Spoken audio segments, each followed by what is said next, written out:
चलिए शुरू करते हैं न्यूज पथ का सफर। सबसे पहले बात ऐसी तस्वीरों की करेंगे जिनका जिक्र सरेरा है। ये तस्वीरें सुर्खियों में भी हैं और सोशल मीडिया पर भी। इनसे आपका बाखबर होना जरूरी है क्योंकि चौराहे पर इन्हीं की चर्चा है। जम्मू कश्मीर के उरी में एलओसी के पास एक तिरंगा रैली निकाली गई। इस दौरान वहां बड़ी संख्या में स्थानीय लोगों ने इसमें हिस्सा लिया। वहीं इस तिरंगा रैली में उन्होंने देशभक्ति गाने भी गाए। स्वतंत्रता दिवस से पहले देश के अलग अलग हिस्सों में ऐसे कार्यक्रम हो रहे हैं। घाटी में भी हर घर तिरंगा अभियान चलाया जा रहा है। इस तिरंगा रैली में सेना के जवान भी शामिल हुए।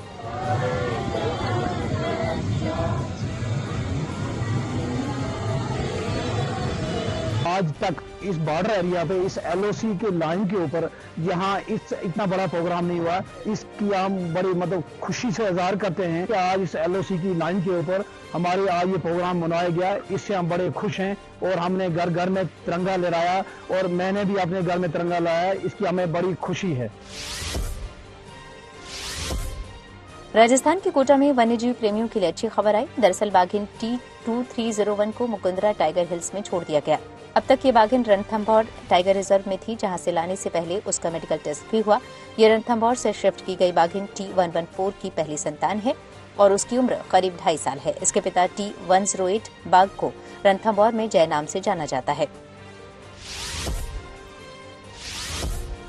महाराष्ट्र के वाशिम में अब पुलिस अलग तरह से पेट्रोलिंग करेगी। दरअसल पुलिस के जवान अब शहर में साइकिल से गश्त करते हुए दिखाई देंगे। वहां आईजी ने नई मुहिम की शुरुआत करते हुए 31 पुलिस जवानों को साइकिल सौंपी और फिर उन्हें हरी झंडी दिखाई।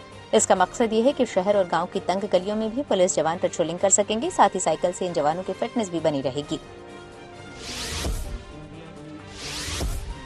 जम्मू कश्मीर के अनंतनाग में युवाओं को एक खास संदेश देते हुए क्रिकेट प्रतियोगिता आयोजित की गई। दरअसल ये महिला क्रिकेटर नशे के खिलाफ अभियान छेड़ते हुए मैदान में उतरी। इस दौरान छोटे बच्चों ने भी दर्शक बनकर मैच का लुत्फ उठाया और नशे से दूर रहने की शपथ ली।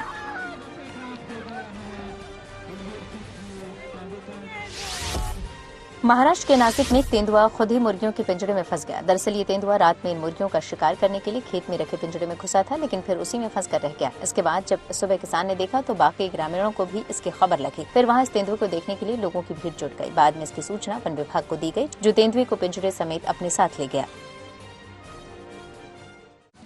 जिंदगी का सफर सुहाना हो, इसके लिए सावधान रहना जरूरी है। रोजमर्रा की आपाधापी में कुछ देर बैठकर सोचना समझना भी जरूरी है कि आपके आसपास क्या हो रहा है और जो कुछ भी हो रहा है उससे हमारी जिंदगी, हमारा परिवार कैसे प्रभावित हो सकता है। इसीलिए हॉर्न बजाकर बाखबर करने वाली खबर जरूरी हो जाती है।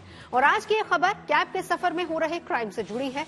ऐप बेस्ड ओला या उबर की वजह से कहीं आने जाने में सुविधा तो बहुत ज्यादा हुई है, लेकिन लगातार ऐसे मामले सामने आ रहे हैं जिनमें महिलाओं के साथ बदसलूकी या अपराध को अंजाम दिया जा रहा है। बेंगलुरु में एक कैब ड्राइवर ने महिला से मारपीट की, जिसके बाद ये मुद्दा फिर से चर्चा में है और इसीलिए हॉर्न बजाना जरूरी है।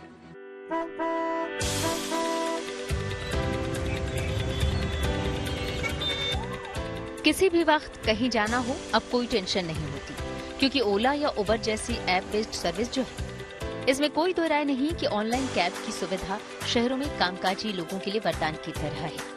अब तो आलम यह है कि कई लोग खुद की कार खरीदना नहीं चाहते। पूछिए तो जवाब मिलेगा कि ओला उबर है ना। दलील दी जाती है कि ये कैब सर्विस सस्ती भी है और सुरक्षित भी। बात ठीक है, क्योंकि महिलाएं भी आसानी से कैब बुक करके अकेले सफर करती हैं। लेकिन क्या कैब में सफर करना वाकई सुरक्षित है? पिछले कुछ दिनों में ऐसी कई घटनाएं हुई हैं जो इस दावे को गलत साबित करती हैं। बेंगलुरु में कैब ड्राइवर ने एक महिला के साथ मारपीट की तो एक दूसरे कैब ड्राइवर ने एक महिला को ब्लैकमेल करते हुए लाखों रुपए लूट लिए। ऐसे अपराध से बचने और महफूज रहने के लिए जरूरी है कि सावधानी वाला हॉर्न बजाया जाए।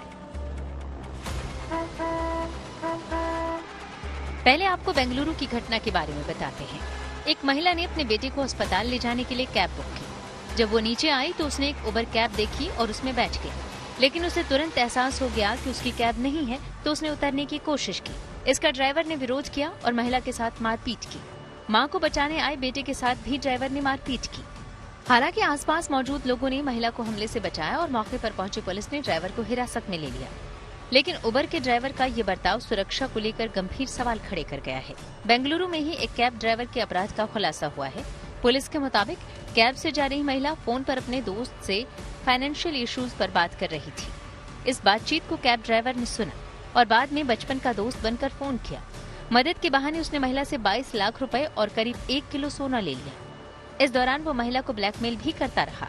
हालांकि महिला की शिकायत पर पुलिस ने कैब ड्राइवर को गिरफ्तार कर लिया। जब वो महिला इनके कैब में एक जगह से दूसरी जगह ट्रैवल कर रही थी तो 2-3 बार उसने इस कैब को यूज़ किया था और 2 बार अपने कुछ फैमिली इशू के बारे में अपने दोस्त के साथ बात भी किया था। तो उस मुद्दे को इसने जब इसको मालूम पड़ा कि इसका कुछ इशू चल रहा है तो इसने जिस फ्रेंड से बात किया था उसका इम्पर्सोनेट करके उसने इस लेडी के साथ बात करना शुरू किया और उसको बिलीव करवा दिया कि ये वही लड़का है, उसका फ्रेंड है। जब बीच में इस लड़की को पता चला कि ये उसका दोस्त नहीं है तो इसने उसको ब्लैकमेल किया कि अगर वो फर्दर गोल्ड या पैसा नहीं दिए तो उसके हस्बैंड को इसके बारे में बताएगा बोल के। यकीनन कैब सर्विस से जुड़ी ऐसी घटनाएं आए दिन नहीं होती, लेकिन फिर भी कैब से सफर करने वाली महिलाओं की सुरक्षा को लेकर चिंता जरूर बढ़ाती हैं। ऐसे भी मामले सामने आए हैं जिनमें सड़क पर जा रही किसी महिला के साथ कैब ड्राइवर ने बदसलूकी की। इसी साल जुलाई में बेंगलुरु में एक कैब ड्राइवर ने सड़क पर जा रही महिला को अपने साथ चलने के लिए कहा और बदतमीजी की। जब महिला ने विरोध जताया तो ड्राइवर ने उसे बुरी तरह मारा पीटा। बाद में पुलिस ने सीसीटीवी फुटेज की मदद से ड्राइवर को गिरफ्तार कर लिया। मुसाफिरों, खासकर महिलाओं के साथ कैब ड्राइवर्स की बदसलूकी के मामले दिल्ली और दूसरे बड़े शहरों में भी सामने आते रहे हैं। हालांकि रजिस्टर्ड होने की वजह से ऐसे कैब ड्राइवर्स की पहचान और कार्रवाई मुमकिन है। फिर भी कैब से यात्रा के दौरान पूरी तरह निश्चिंत होना ठीक नहीं। यात्रा के दौरान फोन पर कोई निजी या महत्वपूर्ण बात करने से बचें। साथ ही ड्राइवर की गतिविधियों पर नजर रखें। अगर कैब ड्राइवर का बर्ताव या उसकी भाषा अच्छी नहीं तो उसे नजरअंदाज नहीं करें। उसकी शिकायत ओला या उबर ऐप पर जरूर करें। Bureau report, good news today. Adhir Ranjan Lok Sabha से हुए सस्पेंड। चलते हैं न्यूज एक्सप्रेसवे पर, जहां देश भर की कुछ और जरूरी खबरें मौजूद हैं। वित्त मंत्री निर्मला सीतारमण ने टमाटर की कीमतों पर जानकारी दी। उन्होंने कहा कि सरकार कम दामों में टमाटर बेच रही है। साथ ही वित्त मंत्री ने बताया कि नेपाल से भी टमाटर आयात किया जा रहा है ताकि इसके दामों में और गिरावट आए। दावा है कि इस हफ्ते टमाटर की कीमतों में और कमी आ जाएगी। आम आदमी पार्टी के सांसद राघव चड्ढा और पार्टी नेताओं ने दस्तखत विवाद पर सफाई दी। राघव ने आरोप लगाया कि बीजेपी उनके खिलाफ झूठ फैला रही है। पूरा मामला दिल्ली सेवा बिल को सेलेक्ट कमेटी में भेजने के प्रस्ताव से जुड़ा है, लेकिन राघव का कहना है कि प्रस्ताव करने से पहले किसी भी तरह के हस्ताक्षर या लिखित सहमति की आवश्यकता नहीं होती है, लिहाजा उनके प्रस्ताव में भी कोई दस्तखत नहीं थे। उत्तराखंड और हिमाचल प्रदेश में भारी बारिश का अलर्ट जारी किया गया। दोनों राज्यों में लगातार बारिश जारी है। वहीं उत्तराखंड के टिहरी में पुलिस और एसडीआरएफ के जवान देवदूत बन गए। उन्होंने एक घर में पानी भरने के बाद फंसे कुछ लोगों को दीवार तोड़कर बाहर निकाला। इस बीच मौसम विभाग की सूचना के बाद उत्तराखंड के आपदा प्रबंधन विभाग ने टिहरी, देहरादून, पौड़ी गढ़वाल, हरिद्वार, चंपावत, नैनीताल और उधम सिंह नगर के जिलाधिकारियों को एक पत्र लिखा। इसमें सभी से जिलों में सावधानी बरतने के लिए कदम उठाने की अपील की गई है। साथ ही कहा गया है कि सैलानियों को ऊंचाई वाले इलाकों में न जाने दें। केरल का नाम बदलकर केरलम हो सकता है। दरअसल वहां की विधानसभा में एक प्रस्ताव पास किया गया है। ये प्रस्ताव राज्य का नाम बदलने से जुड़ा है। इस पर केरल के मुख्यमंत्री पिनराई विजयन ने कहा कि मलयालम भाषा में राज्य का नाम केरलम है। अब ये प्रस्ताव केंद्रीय गृह मंत्रालय के पास भेजा जाएगा। झारखंड के सीएम हेमंत सोरेन के 48वें जन्मदिन पर रांची में केक काटा गया। ये केक उनके समर्थकों ने मंगवाया था। इस मौके पर उनकी आवाज पर गाना भी गाया गया। वहीं हेमंत सोरेन ने लोगों से मिली बधाइयों के लिए सभी का शुक्रिया भी अदा किया। खबरों के एक्सप्रेसवे पर आगे रुख करते हैं सियासी ढाबे का, जहां आज की सबसे दिलचस्प खबर मौजूद है। 2 घंटे 13 मिनट के लंबे भाषण में प्रधानमंत्री नरेंद्र मोदी ने कांग्रेस और विपक्ष पर प्रचंड प्रहार किया। सरकार और खुद पर किए गए हमलों का चुन चुन कर जवाब दिया और जैसा कि तय था, सरकार के खिलाफ अविश्वास का प्रस्ताव ध्वनि मत से गिर गया। लेकिन सदन में प्रधानमंत्री की तरफ से जो तीर चले, तय मानिए कि उनकी चर्चा अगले कई दिनों तक होना तय है।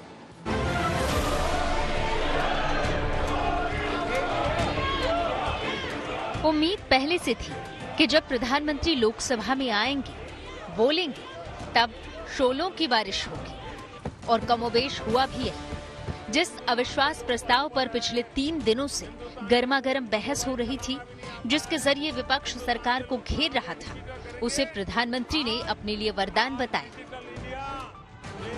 कांग्रेस को दो टूक कहा कि पार्टी जिसका बुरा चाहती है उसका भला होता है।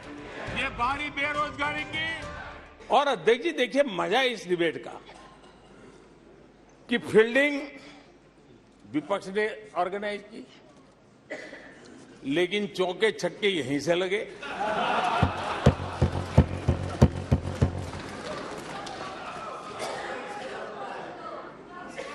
और विपक्ष नो कॉन्फिडेंस मोशन पे नो बॉल नो बॉल पर ही करता आगे चलता जा रहा है। इधर से सेंचुरी हो रही है, उधर से नो बॉल हो रहे हैं। विपक्ष के लोगों को एक सीक्रेट वरदान मिला हुआ है। हाँ, और वरदान ये कि ये लोग जिसका बुरा चाहेंगे उसका भलाई ही होगा। एक उदाहरण तो आप देखिए, मौजूद है। 20 साल हो गए। अविश्वास प्रस्ताव पर बहस के दौरान जो निजी हमले किए गए थे, उनका एक एक करके प्रधानमंत्री ने जवाब दिया। राहुल गांधी का नाम तो नहीं लिया, लेकिन तंज सभी की समझ में आ गया। लंका हनुमान ने नहीं जलाई, उनके घमंड ने जलाई। और ये बिल्कुल सच है। आप देखिए, जनता जनार्दन भी भगवान राम के रूप की है। जनता जनार्दन भी भगवान राम के रूप की है। और इसलिए 400 से 40 हो गए। आजकल खेतों में जाकर के वीडियो शूट होता है, मालूम है ना? हाँ? खेतों में जाकर के वीडियो शूट होता है। दिमाग के हाल को तो देश लंबे समय से जानता है,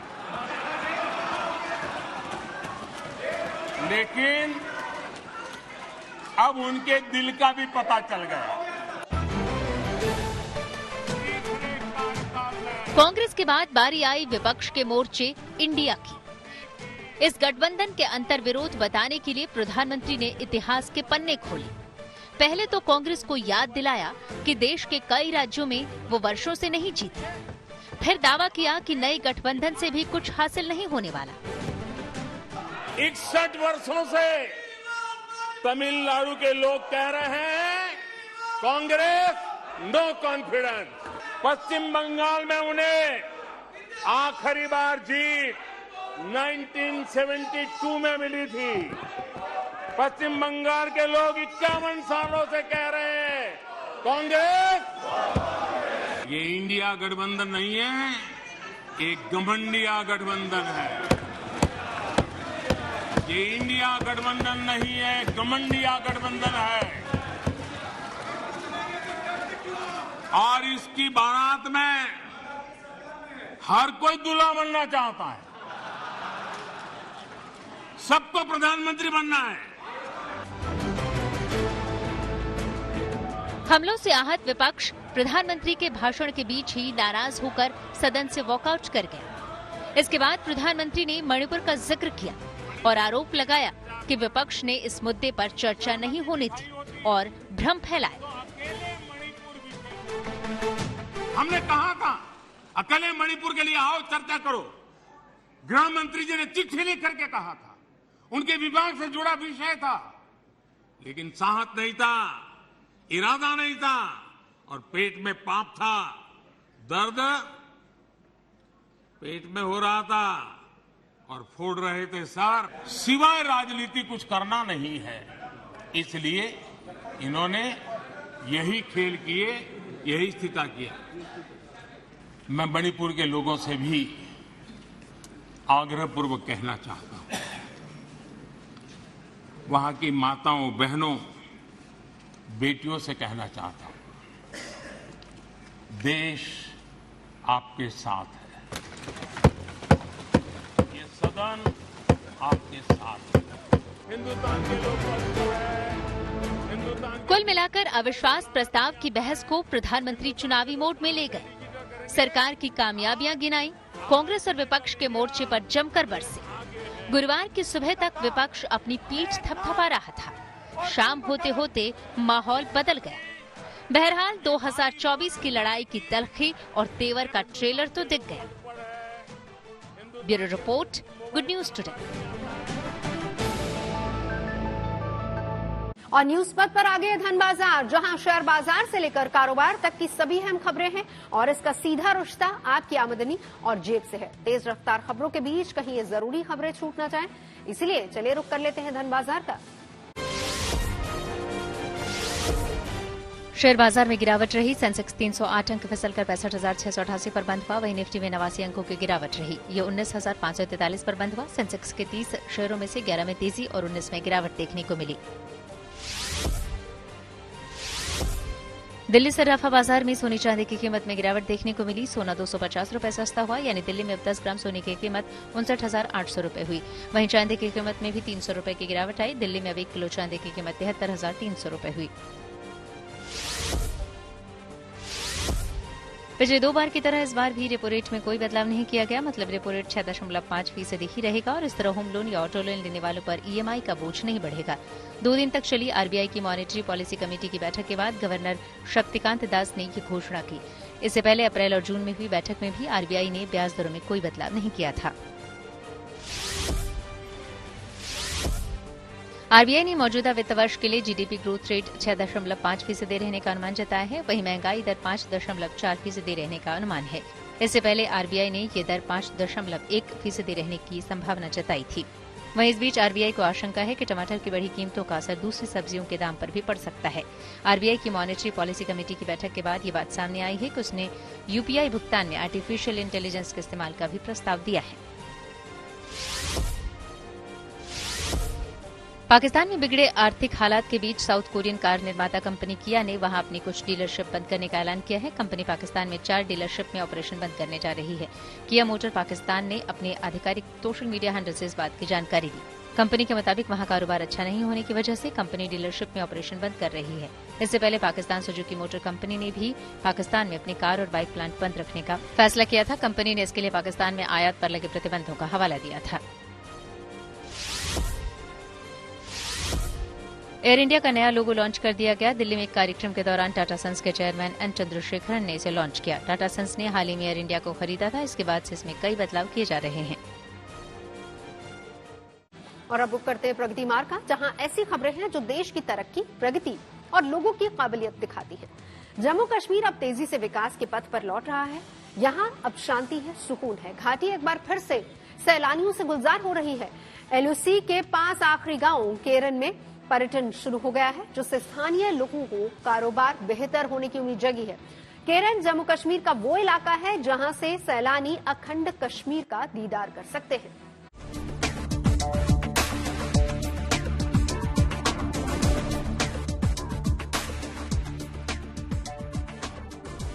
ये ऊंचे ऊंचे पहाड़ और खूबसूरत वादियां, यहाँ की प्राकृतिक सुंदरता और अविरल नदियां, ये तस्वीरें कुपवाड़ा के केरन की है, जो एलओसी पर नीलम नदी के किनारे बसा हुआ है। अमूमन इन सीमावर्ती इलाकों में पहले सैलानी जाने से कतराते थे, लेकिन आज केरन का ये इलाका सैलानियों से गुलजार है। बॉर्डर टूरिज्म हमारा एक इम्पॉर्टेंट पिलर है इस ऑफबीट डेस्टिनेशंस का।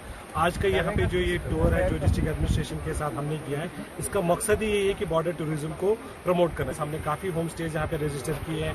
हम ट्रेनिंग प्रोग्राम्स भी ऑर्गेनाइज कर रहे हैं और दिन ब दिन ऐसे जैसे जैसे हालात बेटर होते जा रहे हैं, केरन वैली एक टूरिस्ट मैप पे जरूर आएगी। एक तरफ हरी घास और पहाड़ तो दूसरी ओर बहता दरिया।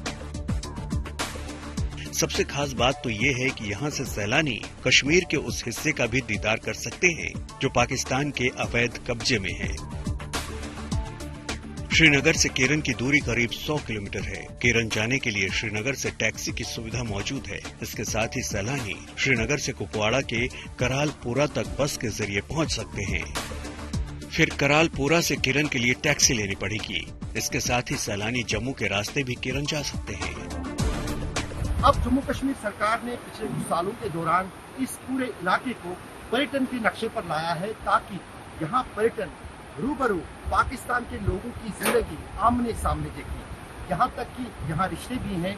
इस तरफ रहने वाले इस दरिया के लोग और उस तरफ जो दरिया के उस तरफ रहते हैं, उन लोगों में आपस में रिश्ते हैं, बातें भी होती हैं। इसमें कोई भी जो है कानूनी बंदिश नहीं है, क्योंकि सेना की तैनाती ना ही पाकिस्तान की दरिया के किनारे है और ना ही भारत की इस किनारे जिस पर मैं खड़ा हूँ। केरन की प्राकृतिक सुंदरता इन दिनों सैलानियों को खूब पसंद आ रही है। कुपवाड़ा के केरन सेक्टर से अशरफ वानी, गुड न्यूज टुडे। पहाड़ों पर बारिश का सितम जारी है। पहाड़ी क्षेत्र में एक बार फिर से हो रही जबरदस्त बारिश ने वहां के लोगों की मुश्किलें बढ़ा दी हैं। उत्तराखंड से लेकर हिमाचल प्रदेश तक एक बार फिर से लोगों की मुसीबतें बढ़ गई हैं। लोगों को मुश्किलों का सामना करना पड़ रहा है। इस बीच कुछ जगहों से रेस्क्यू की भी तस्वीरें सामने आई हैं, जिसमें पुलिस और एसडीआरएफ के जवान पीड़ितों की मदद करते नजर आ रहे हैं।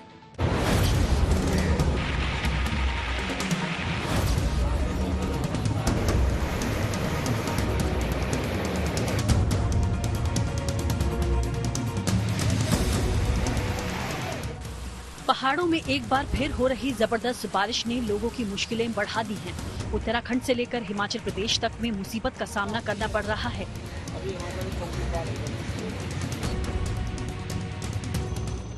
इस मौसम में फंसे लोगों को कहीं हेलीकॉप्टर से रेस्क्यू किया जा रहा है, तो कहीं एसडीआरएफ की टीम उन्हें बचाने में जुटी है।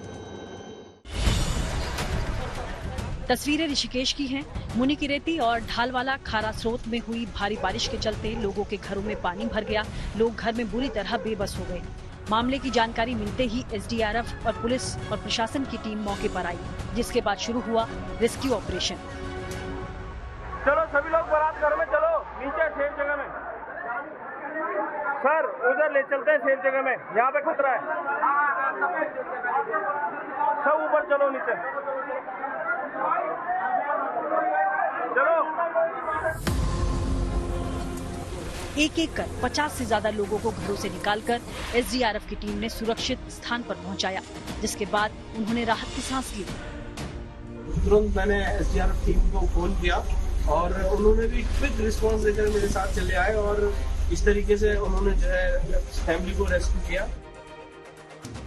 उधर लक्ष्मण झूला में 84 कुटिया के पास बारिश के चलते एक मकान की दीवार ढह गई, जिसकी चपेट में 2 लोग आ गए। इसके बाद मौके पर एसडीआरएफ की टीम रेस्क्यू करने पहुंची। उत्तराखंड में आसमानी आफत बरस रही है।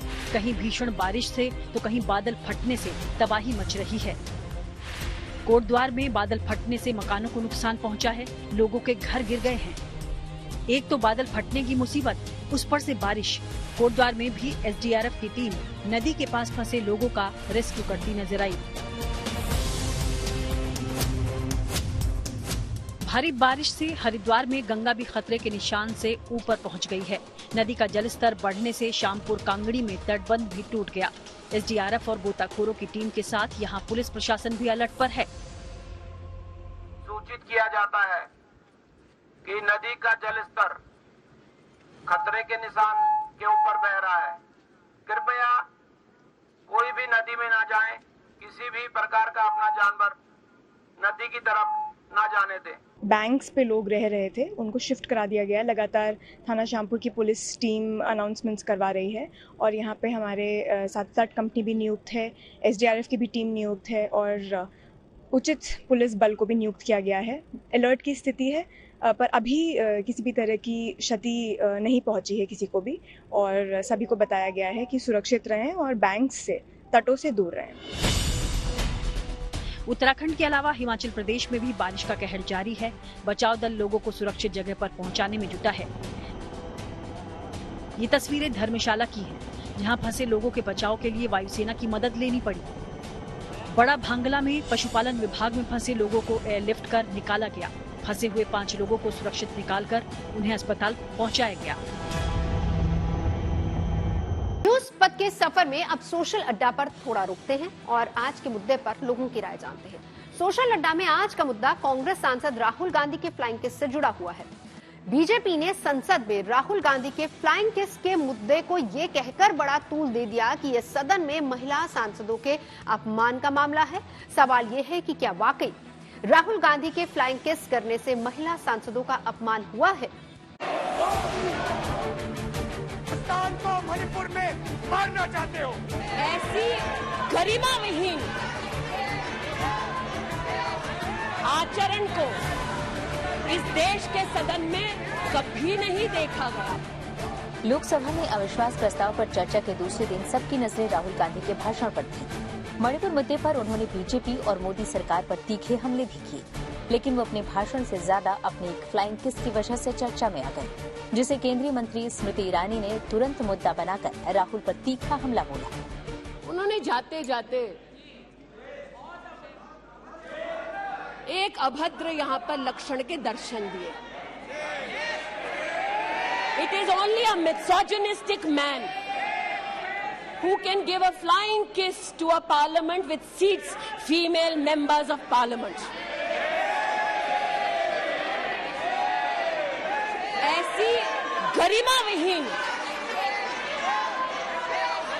आचरण को इस देश के सदन में कभी नहीं देखा गया। राहुल गांधी के फ्लाइंग किस पर बात यहीं खत्म नहीं हुई। बीजेपी की महिला सांसदों ने स्पीकर से इसकी लिखित शिकायत कर दी, ये कहते हुए कि राहुल गांधी ने सदन के भीतर आपत्तिजनक व्यवहार किया। खास बात यह है कि शिकायत करने वाली इन महिला सांसदों में हेमा मालिनी का भी नाम है, लेकिन हेमा मालिनी ने बताया कि उन्होंने राहुल गांधी को संसद में फ्लाइंग किस करते नहीं देखा। वहीं इंडिया गठबंधन के नेताओं ने राहुल गांधी का बचाव करते हुए कहा कि बीजेपी को नफरत की आदत हो गई है, उन्हें मोहब्बत समझ नहीं आती। हमने देखा as a gesture of when he was leaving, उन्होंने as a gesture of affection किया और कुछ नहीं किया। उन्होंने क्या ये कहकर कैसे महिलाओं को दे रहा हूँ, ये क्या बात हुई? उनको किस बात का दुख हो रहा है? It was just a genuine gesture उन्होंने किया है। जैसे कहा मोहब्बत की दुकान है, आप लोग को नफरत से आदत हो गई है, मोहब्बत एक्सेप्ट नहीं करना। राहुल गांधी के फ्लाइंग किस पर छिड़े घमासान के बीच आचार्य प्रमोद कृष्णन ने भी बीजेपी का नाम लिए बिना निशाना साधा। उन्होंने सोशल मीडिया प्लेटफॉर्म एक्स पर एक पोस्ट में लिखा, जो रोज मिसाइल दागते हैं वो एक फ्लाइंग किस से डर गए। वैसे फ्लाइंग किस का ये पूरा मामला बुधवार का है, जब राहुल गांधी अपना भाषण खत्म करने के बाद सदन से बाहर जाने के लिए उठे। इसी दौरान उनके हाथ से कुछ कागज गिर गए। उन कागजों को उठाने के लिए जब वो नीचे झुके तो कुछ बीजेपी सांसद उन पर हंसने लगे। इस पर राहुल गांधी ने जाते जाते स्पीकर टेबल की तरफ एक फ्लाइंग किस उछाल दिया और वहां से निकल गए। Bureau report, good news today. Rahul Gandhi के फ्लाइंग किस के विवाद को लेकर हमने दिल्ली में कुछ लोगों से बात की और उनकी राय जाननी चाहिए।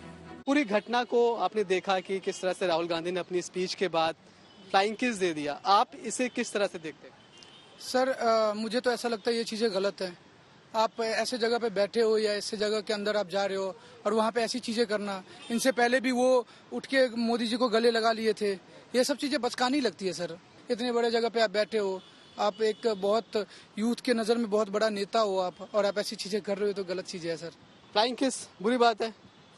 बुरी बात नहीं है, और वो चीजें आती है ना कि आप कौन से समय और कौन सी चीजें आप कर रहे हो। ठीक है, फ्लाइंग किस करना इसमें कोई बड़ी बात नहीं है और ना ही कोई मेजर थिंग है जिसपे इतनी सारी बातें होनी चाहिए। हाँ, वो ठीक है कि वो पार्लियामेंट के अंदर हुआ, वहाँ पे थोड़े से एक सिस्टमैटिक और लोग वहाँ पे बहुत ही अलग तरीके से रहते हैं और वहाँ थोड़ा सा ये होता है कि वहाँ पे एक सांसद है, वहाँ पे आप सारी चीजें प्रेजेंट कर रहे हो तो वहाँ पे आपके जेस्चर्स मायने करते हैं। बट ठीक है, ये नेचुरल चीजें हैं। अगर आपको कोई चीजें पसंद आ जाती है या फिर कोई बातें या फिर कुछ भी होता है उस पर अलग अलग तरीके से कोई ताली बजा के वहाँ पे बताता है, तो हो सकते हैं कि इस तरीके से वो चीजें हो। इस पे इतना जोर देने की जरूरत नहीं है और बेतुकी बात है। मुझे नहीं लगता कि इस पे इतनी सारी बातें होनी भी चाहिए। हम इससे ये नहीं कह सकते कि ये हमारी हमारे को लेके बोला गया है। ये नॉर्मल है कि अगर उन्हें कुछ चीजें लगी है, रैंडमली हुई है चीज, तो इतना माइंड करने वाली चीज नहीं है। अगर हम मॉडल टाइप से रह रहे हैं तो हमें अपनी थिंकिंग में पॉजिटिव ही रखनी चाहिए। कोई मुद्दा नहीं है। हमने पहले भी देखा है राहुल गांधी के स्वभाव में एक नटखटपना रहा है। जैसे उन्होंने पहले आंख मारी थी या पीएम मोदी को गले लगाया, तो थोड़ा उनके अंदर एक बचपना है जो कि एक अच्छी बात है, साफ दिल के हैं। और मुझे लगता है काफी दिनों बाद वो संसद आए हैं तो एक्साइटमेंट को अपनी रोक नहीं पाए। इसे हमें बस एक अच्छे जेस्चर के तौर पे लेना चाहिए। एक पॉजिटिव चीजें हैं क्योंकि वैसे भी काफी गंभीर माहौल रहता है संसद में।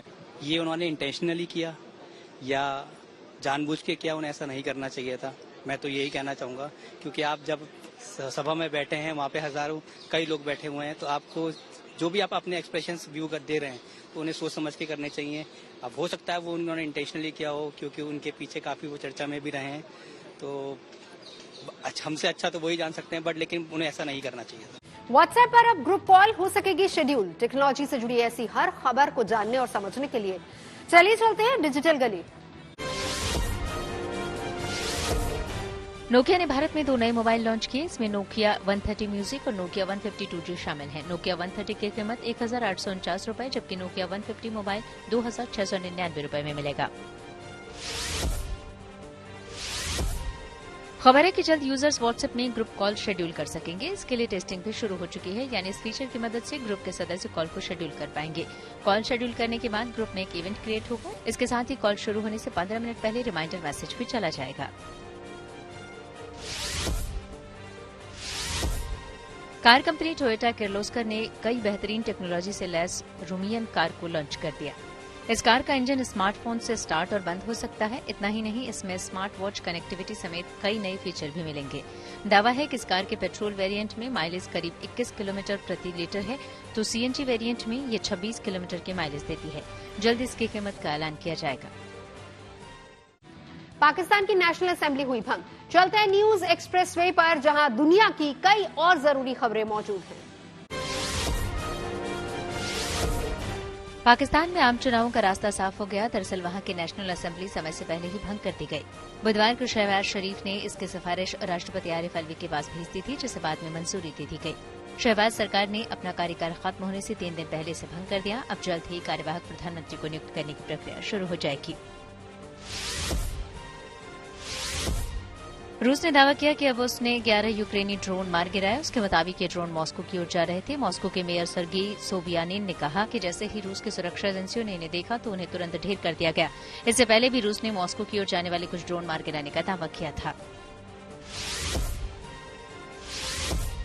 उत्तर कोरिया के सर्वोच्च नेता किम जोंग उन ने अपनी सेना के टॉप जनरल को बर्खास्त कर दिया। साथ ही उन्होंने युद्ध की आशंका जताई और इससे निपटने के लिए तैयारियों में जुटने की सलाह दी। किम जोंग उन पहले भी अपने अधिकारियों पर सख्त कार्रवाई करते रहे हैं। यूरोप के देश नॉर्वे में बाढ़ की वजह से कई इलाकों में हालात बिगड़ गए। इस बीच वहां से कुछ ऐसी तस्वीरें सामने आई जिसमें मोबाइल होम पानी में बहते दिखाई दिए। दरअसल वहां कई जगह ऐसे मकान हैं जो ईंट पत्थर से नहीं बने हैं। ऐसे में ये मकान बाढ़ में आसानी से बहते हुए नजर आए।